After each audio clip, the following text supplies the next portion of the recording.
Hi! Okay, before we get started, I wanted to quickly let you know that the second recipe we are making today is from my upcoming book, Coffee for Here, which is a handbook for making excellent coffee at home, all the ways I know how. No matter whether you prefer pour over, espresso, lattes, signature beverages, all of it is included. So if you like today's recipe, if you want to learn how to make more coffee drinks like this at home, you can pre-order today at one of the links in the description. Super excited for this. It's coming out this fall.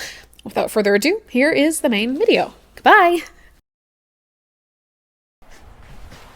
Hello there! My gateway drink into coffee was a mocha, and I bet that is true for a lot of you as well. Now, unintentionally this summer on this channel, we have been doing a season of basics, being basic black coffee recipes, basic iced coffee recipes, basic coffee drink recipes that you can make at home and are super reliable and tasty. So in the spirit of that, I thought today we would look at mochas.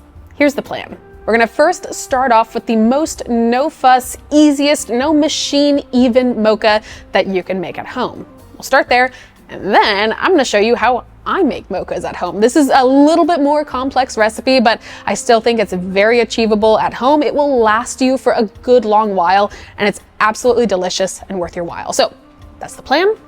Let's begin. For our first tier, no fuss mocha, we will need a few ingredients. We're gonna be using honey as our sweetener base. We're gonna need cocoa powder, obviously. We're gonna need salt, and then you will also need espresso. Now, I promise this could be a no machine mocha, so if you would like to, I'll show you how to use instant espresso, but if you're not using that, if you have an espresso machine already, just use a regular double shot of espresso here. Okay, let's build. By the way, you will also need some warm water and then whatever milk you like in your mochas. Just so you can see what I'm doing, I'm gonna build my base in a smaller cup and then transfer it into my iced cup, but you can do this in your drinking cup if you prefer as well. I'm gonna add about 2 teaspoons of honey to my cup. This should be between 10 to 15 mils. Then about a teaspoon or 2.5 grams of cocoa powder. All of this is to taste. If you like things sweeter, add more honey. If you like things more cocoa and bitter, add more cocoa powder. An unmeasured, healthy pinch of kosher salt. And then we're just gonna mix this all together. Now, cocoa powder is notoriously hydrophobic, so it can be difficult to mix this in with water, but if you just trust it for a minute, if you just give this a good stir, it will mix into the honey quite nicely. You should end up with a chocolate sauce that looks a little bit like this. We're now simply going to continue to build directly into this. So at this point, if you are using liquid espresso, add it into your sauce and mix it up. Or if you are using instant espresso, add your recommended dose of instant espresso. In this case, that's for about a teaspoon, which ends up being about 2.5 to 3 grams. Now, side note, this step is only if you are using instant espresso, but if you are, add just a little bit of warm water to help dissolve that instant espresso into your sauce. Just barely a dash, just enough to loosen all of this up, and make sure it's nicely and fully combined. Okay, we have a nice coffee and chocolate base here, and if you'll remember, a mocha is chocolate or cocoa powder, espresso, and milk. So we've got 2 of those covered. Let me go get a cup and let's get the other part in. Now, it's summer right now where I am and when I'm filming this, so we're gonna make these drinks iced, but have no doubt you can make all of these warm if you simply add steamed milk instead of cold milk. Now, I'm using about 5 ounces of milk here, or about 150 mils of milk. This is just my preferred ratio. Again, coffee drinks are to taste. I can provide you with nice starting parameters, but the rest of it is up to you. Now I'm gonna add all of that chocolate and coffee base and then give this a nice thorough stir. Very quickly, all of that cocoa powder and honey will mix into the milk, and you should be left with something that looks a little bit like this. Cheers. Now, this is super tasty, pretty easy to whisk up, but I know how we can take it to the next level. We're gonna do that. So let me get this all cleaned up, and I'll be right back. I want to give a huge thank you to Factor for sponsoring today's video. Summer always ends up being busier than I expect. Between traveling, filming, and trying to keep up with everything else, I'm always optimistic when I buy groceries. And then a week later, I open up the fridge and realize half of the produce has gone bad, which is why I've been enjoying Factor. They send chef-crafted, ready-to-eat meals straight to my door. So when I get home after a long day, I don't have to think about what I'm going to eat.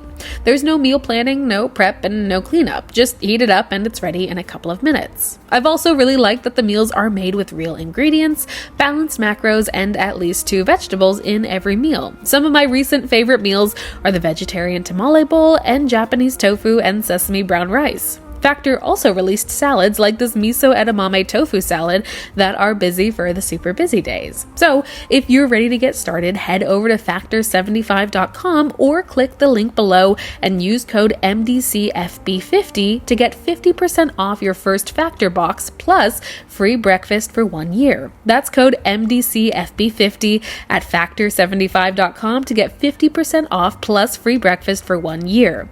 Offer only valid for new Factor customers with code and qualifying auto-renewing subscription purchases.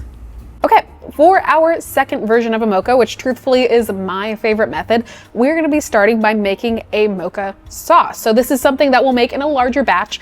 This sauce recipe is going to make probably between 8 to 10 servings, depending on how much you like to use in each individual drink. And it will also store for at least 2 weeks. So we'll just prep everything in advance, then you have something to pull from your fridge and make delicious drinks as many times as you want. So, small saucepan, we're gonna put this on medium to low heat. We don't ever want any of this to get super hot. I'm gonna give you all of the amounts of ingredients here in grams, just because that's what I like to do for larger sauces. It's more consistent and you can also scale up and down easier if you wanna make more or less. So to start off, we're gonna add about 200 grams of dark brown sugar. Then about 100 grams of nice cocoa powder, just to make the mixing a little bit easier later on.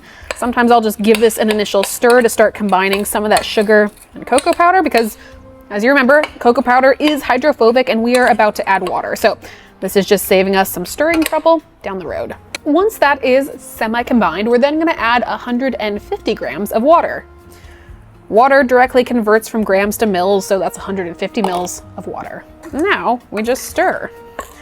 You can use a spoon or a whisk would also be an appropriate implement. I just simply do not have one in the studio. Now this sauce is a little bit trust the process because the cocoa powder will seem a little bit stubborn at first. It won't want to mix into the water and sugar, but just continually stir it. As that temperature increases, the cocoa powder will smooth out in a few minutes. All right, I'll see you when a sauce forms. Just as an update, we are about 2.5 to 3 minutes in and already you can see we have a nice smooth sauce. Now, I don't want this to get up to a simmer, definitely not a boil, and I also want to make sure that it doesn't burn to the bottom. So I'm going to continue stirring consistently for about another minute or so. Once I see a little bit of steam rise off the surface of this, right before it looks like it's just before a simmer, then I'll remove it from the heat. Okay, off we go. Now we have 2 final ingredients to make this sauce extra special and extra tasty. The first one is going to seem kind of obvious. It's going to be vanilla. Now, I like to personally use vanilla paste, typically over vanilla extract. I find it provides a little bit richer flavor. However, you can definitely substitute this 1-to-1 with vanilla extract if you prefer. However, whichever way you go, extract or paste, I'm adding about 7 to 10 grams of whichever of vanilla to my mixture. Quickly give that a nice stir in. Vanilla is going to give us a nice, deeper, rounder flavor overall. And our final ingredient is the thing I always add to my coffee sauces and syrups. If you watched my vanilla latte video, you already know what this is.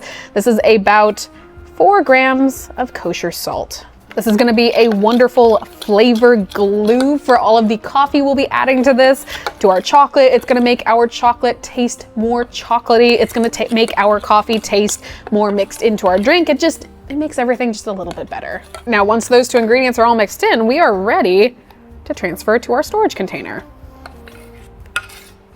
And you are allowed to lick the spoon if you so want. Now, as I mentioned before, this is enough for 8 to 12 maybe even up to 15 servings, depending on how much you use per drink. And also it will last you for a while. I recommend storing this in an airtight container in the fridge for 2 to 2.5 weeks, but use your eyes. If it looks like anything's growing, any bacterial or mold or anything like that, toss it out. If it looks good, if it tastes good, it's probably still fine. Now, let's go make our drink. Okay, let's assemble our drink. Now, it is 90 degrees outside and July, so we're gonna be making this iced. However, you can use this mocha sauce in hot drinks, be it by adding steamed milk. You can also make steamers and hot chocolates with it. You can do whatever you want. However, if you are making an iced mocha, this is the way I recommend doing it. I'm gonna add about 3/4 ounces of our chocolate syrup. Double shot of espresso. I recommend using something that is already chocolatey, nutty, nice and rich and robust in flavor. About 4.5 to 5 ounces, your milk of choice. And again, if you've watched my vanilla latte video, you know where we're going with this. We're gonna be whisking and aerating this mixture, both to emulsify that chocolate sauce, espresso, and milk together and get us a more consistent flavor, but also to texturize this drink, making this something that feels a little bit more like a mocha milkshake, but it isn't. It's just aerated and textured and poured over ice. So using a handheld frother, I'm just gonna whisk this together for about 15 seconds, making sure to bring the head of my whisk up towards the top, incorporating air. You wanna see this mixture increase in size by about 1/3, I would say. All right, let me go get a fresh cup with ice.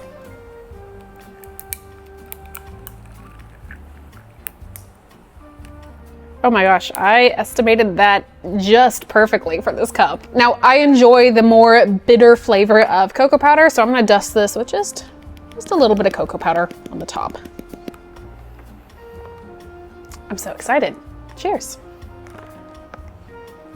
It's classic, it's rich, it's delicious, it's sweet, but still a little bit bitter, and it's absolutely wonderful. This is the drink that got me into coffee, and it's the drink that I still enjoy as a sweet treat. So I hope you enjoy these as well. Hope you enjoy these recipes. Let me know how they go for you. And in the meantime, I'll see you all next time. Welcome to summer, everyone. It's lovely to have you here, and I hope you learned something. Bye, everyone.